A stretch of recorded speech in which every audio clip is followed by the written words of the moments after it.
Okay, we're going to continue kind of talking about the statistics or the math behind recruitment plans. So we talked about in the previous slide um, the need for actually getting information about basically what the current recruitment pool may look like, kind of past history, current trends. And all recruitment plans need to be statistically based. And there's two main things that we're wanting to track and plan for in a recruitment plan. The ratio of leads to hires by position, often referred to as yield ratios, and also then the time between leads and hires, the time lapse data. So if we're looking at a company that is trying to build up a good database to be able to better control their future recruitment, the data they're trying to gather from past hires is this two pieces of information.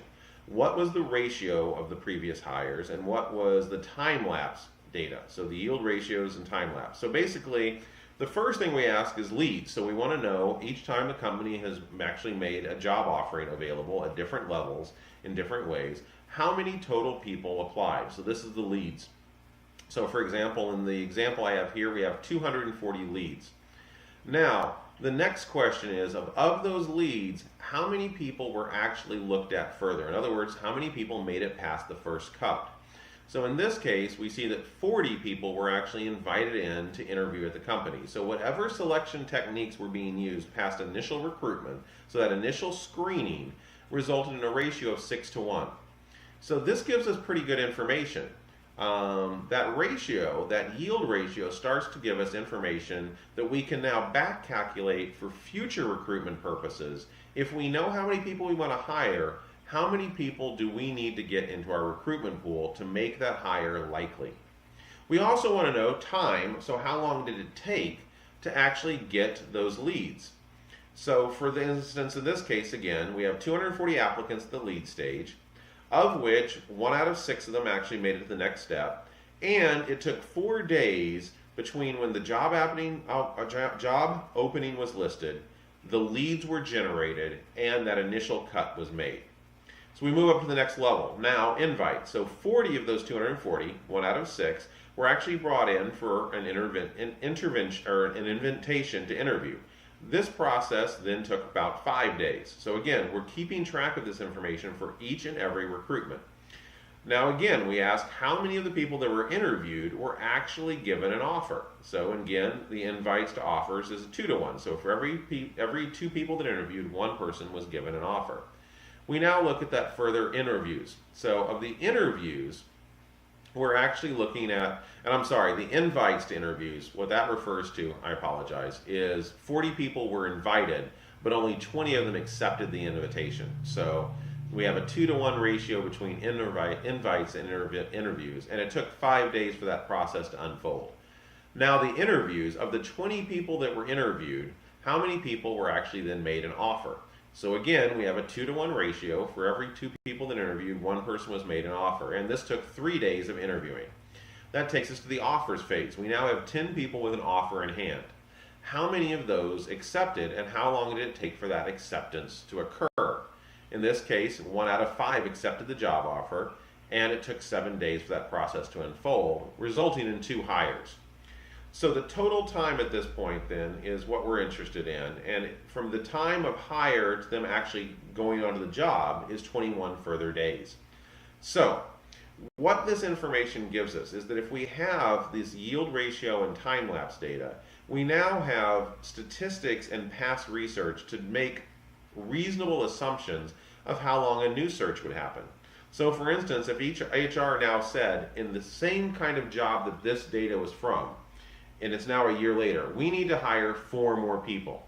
HR and recruitment could go back and go, okay, well then we need at least 2 months because we know that it takes 19 days from job post to offers being sent out and accepted from the last research. And it took 21 days from that offer being accepted to someone entering the job. So the first thing we can tell you is that on average, it's going to take at least 40 days. More likely, let's go ahead and go with 2 months between when you tell us you want someone and you actually have someone now working in the company. So that's very useful information. Also, if you know that you're wanting to accept 4 people for this job based on this past recruitment, you also now know we need to generate a leads list of twice what we did last time. We need 480 people to get 80 invites, to get 40 interviews, to get 20 offers, to get 4 acceptances. Now again, this doesn't guarantee that's how it's going to play out, but you're going to be more accurate in your prediction of how long will it take to go from recruitment to hiring, and how many people you need in that initial pool to get the hires you want if you've tracked this information and you use it as a statistical prediction model. So other recruitment considerations, so this is basically, the last slide was existing in a vacuum, assuming that everything else was stable. And of course, that's not the case. You also have to take into account strong economy versus weak economy. So the stronger the economy, the more difficulty it is going to be hiring. A strong economy means more people working, more people getting raises, more people being promoted quickly, more people less worried about losing their jobs. In that situation, there's less people on the job market. Likewise, a weak economy is going to be too many applicants. And what this means is that it'll be very easy to generate an applicant pool, but that applicant pool may actually not have very many qualified applicants compared to previous recruitment programs and plans. The labor market also has to be encountered, not just overall economy, but the economy of the local market, regional, national, and world. All of these do have impacts on recruitment. Also competitors. So if previous data has been generated by a company of basically, again, yield ratios and time ratios, but those were hires done when there wasn't direct competition and there's now someone or another company directly competing, that's going to actually impact. Also, if a direct competitor is no longer in the market, which now means that the company has an easier time attracting qualified applicants, that's going to affect things. We're going to talk a little bit more about the impact of technology, but definitely as technology changes, it also changes recruitment strategies. So basically, any recruitment ratio data that was generated prior to the internet is not going to be very useful at predicting current recruitment plans. And finally, just supply and demand, which is also tied off into the economy. But it isn't necessarily just economy, it also can be educational trends. So how many people are actually looking for the job that have the skill set, and then how many employees are looking for those people. So long-term plan issues for recruitment. Again, recruitment is often looked at as simply a step A to step B kind of get the applicants in and then let the selection process do its work. But there is long-term impact of recruitment plans. So the organization's image is often communicated through recruitment and how recruitment treats applicants. So positive image, organizational appeal, geographic advantages, available housing, school and shopping, cost of living, all of these are things that long-term recruiters need to worry about. So is our organization hiring in areas that are cheaper or more expensive? So anyone trying to do recruitment to get people to come to New York City, for instance, has a unique challenge compared to places in other cities, where New York City has a strong and well-deserved reputation of having a very high cost of living. If you're recruiting for an area where the schools are known to be somewhat bad or have a bad reputation, or you're recruiting for a rural area without much shopping, if you're recruiting for an area where the cost of living, not just cost of living, but being able to find available housing is very expensive. Currently, trying to recruit people in Hawaii can be quite a challenge, not just because of the cost of living, but also there's not a large amount of available good housing in Hawaii anymore. There's been a process where most of the actual real estate has often been bought up by people that just vacation there, and making it very hard to find available good housing. Just geographical advantages and disadvantages, and this can also be person environment fit. And like I said, the organizational appeal. So all of these include the organizational culture profile, so that's the organizational appeal. But our good recruitment plan is also going to be trying to address all of these issues. A good recruitment plan is going to work hand in hand with the actual organizational development of the organization's culture and image, and use that image to help in the recruitment. It's going to try to leverage the geographical housing, school shopping, and cost of living. If there's problems in this area, it's going to address them directly. So for instance, when I was applying for a job in New York once, I was actually told, you're going to get a very high salary offer, but we also want you to recognize the reason that salary offer is going to sound so large to you is that you need that kind of salary to live in New York. And in fact, even with the salary you're offering, you're probably going to find that you would actually have a slightly lower standard of image or standard of living than you would for a lower salary in anywhere else in the United States. That's again leveraging that disadvantage. They know cost of living is a problem. They've worked with the company to provide a better compensation package, but they're also not trying to surprise people. They're trying to give people a realistic preview of what taking this job is going to be like. I also once applied to a job that was in Texas in a small rural town about 150 miles away from the nearest airport. And they made it very clear in their recruitment plan, again, that this was both an advantage and a disadvantage. That if I was someone that liked being away from the large city, being in a very rural and pastoral environment, that it was a beautiful town, a beautiful area to live, but I was also going to be away from kind of traditional big city conveniences. So other recruiting trends, one of the interesting trends that research has found is that a lot of minority workers still tend to rely on more formal methods. Now again, this is morphing as social media, internet, and online sources become more and more available to a larger group of people in the United States. But it is still true that basically computer savvy and tech savvy is still somewhat tied to social economic status, and a lot of minority status is also tied negatively to social economic status. So selecting a diverse group of organizational contacts and external recruiters. In other words, if you are an organization that is primarily using online techniques to generate applicant pools, a side effect will often be that that applicant pool will be less diverse than if you used more traditional methods, increasing the likelihood of a possible accusation of adverse impact on protected groups. So basically, recruitment often is not just an I-side viewpoint. Recruitment also involves a bit of O-side of looking at social justice issues. How do we create recruitment programs and plans that include the ability to attract minority applicants or protected group applicants? And this includes getting top management support, training for diversity. So again, kind of an organizational-wide commitment to getting the information out to potential job applicants that the company values diversity. Monitoring and revising progress towards those objectives, so actually tracking minority hires, but also the number of minorities that are ending up in the selection pools. And then specific diversity messages given to all applicants is another way to communicate to minority applicants that the company is open to them working there, is going to be a good environment.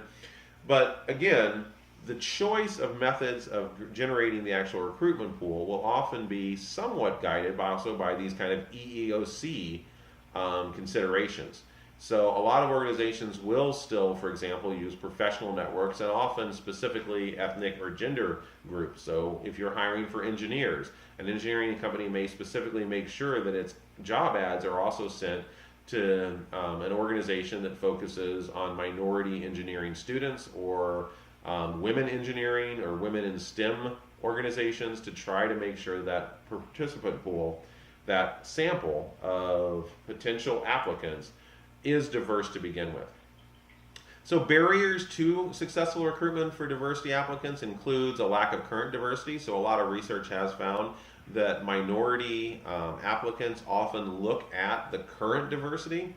I know when my wife is on the job market, one of the things she often looks at potential companies is how many women are in leadership positions.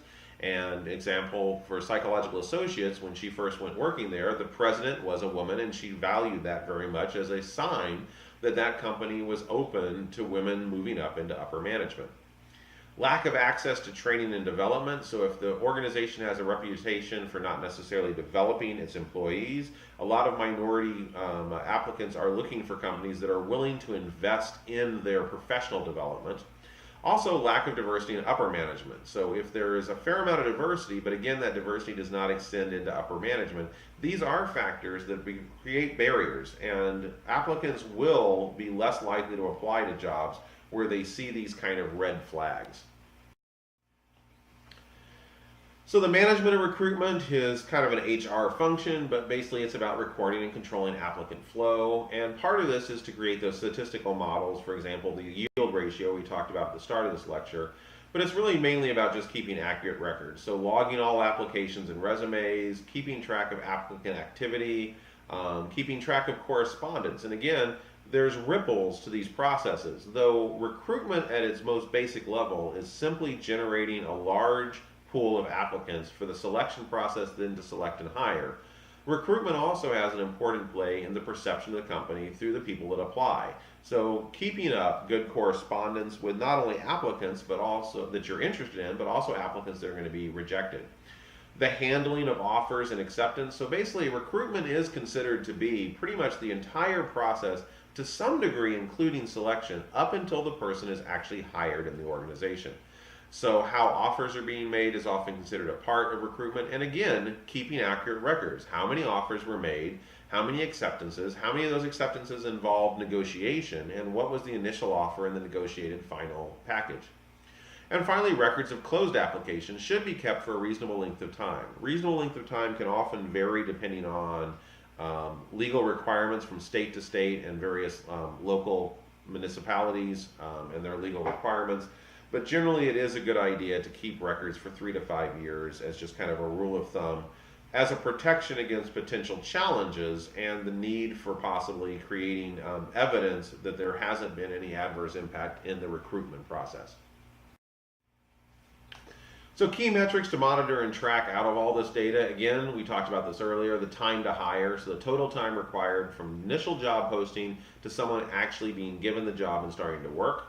The quality of hire, so how satisfied an organization is with the hire. And this is something that often gets lost in the tracks, is beyond the initial hire, actually tracking how many people past the recruitment process of the hire actually end up being a top performer in the organization. So how successful was that quality of hire? How long does the person stay with the company? So retention information. Number of vacancies outstanding, so the total number of job vacancies the company has. So how successful is the recruitment process at filling vacancies, and how many vacancies are actually outstanding? There are unsuccessful job hunts. When I was a graduate student at SIUC, the program that I was a graduate student in, the applied psychology program, actually had a faculty search all 5 years I was there. Only 2 of them resulted in a hire. So there were 3 faculty searches that resulted in a vacancy outstanding. There was no one hired for that actual position.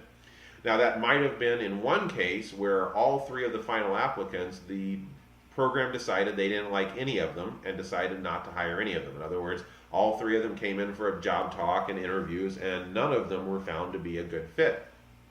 In the other cases, an offer was made, but only one offer was made, and that offer was rejected for another job. And again, there was no other applicants that they were interested in pursuing at that time. Another piece of information that you want to track and keep track of, again, to provide more information and better decision making into the future, is the cost per hire. So how much money was spent to get the hires that were successfully hired? And again, so on the slide we started with the 240 applicants that ended up with 2 hires, if we calculate the entire cost of that process from initial job placement to finally the person taking the job and the end of the process, however much that was divided by 2 is how much it cost to hire that one individual. And the cost for hire across organizations can be fairly expensive. The actual average, national average of a cost per hire is somewhere around $10,000. That most organizations assume that it's going to be about a $10,000 investment to get one person into a job position.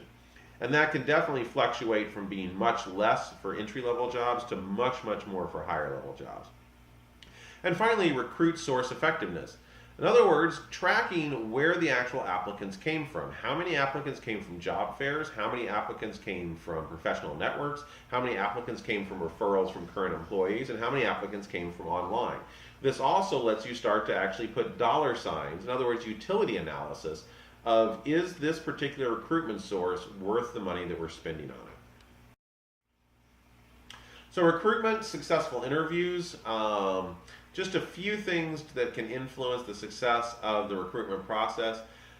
So a fair amount of research has been done on what's called a realistic job preview. It means that the recruitment process is not just listing the job from a job analysis. In other words, this is the job and the skills necessary to do well in the job, but also giving information about the geographic pluses and minuses, so the cost of living, putting all this information in, and also giving people an idea of what the job will actually be like once they accept the job.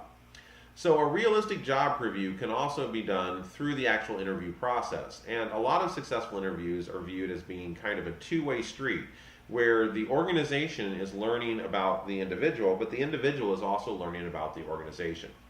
So interviews that give both positive and negatives for any given position enhance negative job aspects and moderate the positives. So that's the first thing is that generally speaking, if we're talking about providing people with realistic information of what it's like to have that job, it does tend to focus the person on the negative job aspects, but moderate the positives. And a lot of research has looked at this and gone, well, shouldn't we just be putting forth the positives? What research has found is that the impact of a realistic job review, or an RJP, is small applicant tendency to withdraw from the process.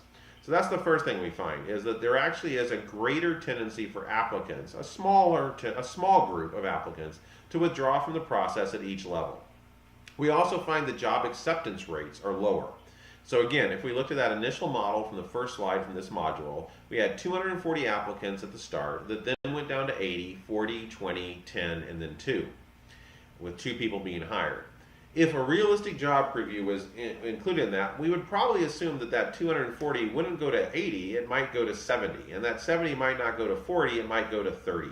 So we would see a larger number of people pulling out from the process as they actually are being given information and realize this may not be a job for me.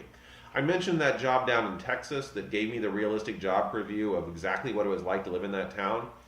I did a phone interview, but at the end of the phone interview, where they did focus on both the positive and the negative aspects of the job, I did pull myself out of consideration. I realized that I like to travel too much, I like to go to the theater, I like to go to concerts, and that being in that small of a town, with literally being about 3 hours from the nearest metropolitan center, just wasn't for me. So I withdrew from the process. Now, the problem for this, though, is that though the job acceptance rates are lower, job performance shows no impact. So when we look at people that actually do accept the job, when an realistic job review was used, we find that they tend to be no better or no worse performers. However, job survival and turnover. Job survival is higher and turnover is reduced. And overall, an organization will spend less time recruiting because though the pool gets narrowed quicker and there's occasionally a smaller number of people that accept the job, those that accept the job, because they knew what the job really was like, they knew both the negatives and the positive, they're much more likely to survive the job. And what that means is to thrive, to perform well, and to grow in that job. And they're also generally less likely to leave. All forms of turnover is reduced. So the realistic job reviews are still not necessarily the norm. And some people do see those early negatives of seeing that impact in the job applicant pool, and especially job acceptance rates, as a big negative. And there has been research that's shown that when people are given a realistic job review, they tend to be more focused on the negative aspects than the positive aspects, especially after an in-person interview. The overall result, though, is a positive one. So generally, how to be recruited. So this is kind of coming out from the other end as you are within a year with the successful completion of your master's degree, going to be on the job market. Some things to be considering when you're thinking about how to get recruited. One is to take your time. Generally speaking, this is broadly good advice that you do not want to necessarily take the very first job offered. You want to be recognizing that you have a good skill set, that you're in a good field to get a job, and that you want to apply to a lot of places. You want to apply to jobs that are a good fit, and you want to be fairly systematic about it. You should be fairly optimistic that you will end up finding good placement, and you also want to be very thorough about defining and describing your skills, abilities, and desire. You want to develop a plan and follow it, and by developing a plan, it's identifying what are your strengths that you can communicate to companies, and what are you looking for in a company, and then using that plan to help guide who you apply to and where you apply to. Be very approachable and develop your contact network, and this is something you'll hear me say over and over again. Use every opportunity to build up your professional network as a graduate student. Reach out to alumni, reach out to the second years. When the first years come in next year, make sure that you make those contacts as well, because this isn't just about creating some friends, it's about creating professional networks in a captured environment. They can't get away from you. It's time to network. And also take advantage of the St. Louis networks. A lot of jobs, and you'll hear this from alumni and you'll hear it from me, most of the jobs that people get are a combination of them finding good fits, of them being able to communicate what skills and abilities they bring, but almost always there's also some element of professional contacts being involved, whether it's a good reference or whether it is someone actually recommending you. Involve your family and keep your friends up to date. So use all of your networks. Let people know what you're looking for and to keep an eye out for jobs. Be truthful in how you're representing yourself. Remember, your introduction letters and or emails that come out with your resume are also being judged. So when you send out a resume, there should be a very well written introduction letter that also helps to make the argument. Think of it as your own little personal statement of why you should be hired for this particular job. A lot of research has found that resumes alone are rarely looked at. It's a combination of a resume and a good intro letter or intro email that generally gets people past the first cutoff. In fact, a fair amount of recruiters tend to ignore resumes that do not come with a decently written introduction letter or email. And also, once you actually get to the recruitment process, let the employer bring up salary first. So a lot of people try to jump to this as one of their very first questions during an interview. So how much is this going to pay? What is the compensation? You generally want to let the actual organization make you an offer and then offer you their initial offer of a salary. Because once they make that salary offer, they are now committed that you're the person that they've chosen to hire, which shifts the power to you. And I'd be glad to talk to any of you about any of these factors in the upcoming years as you hit the job market yourself.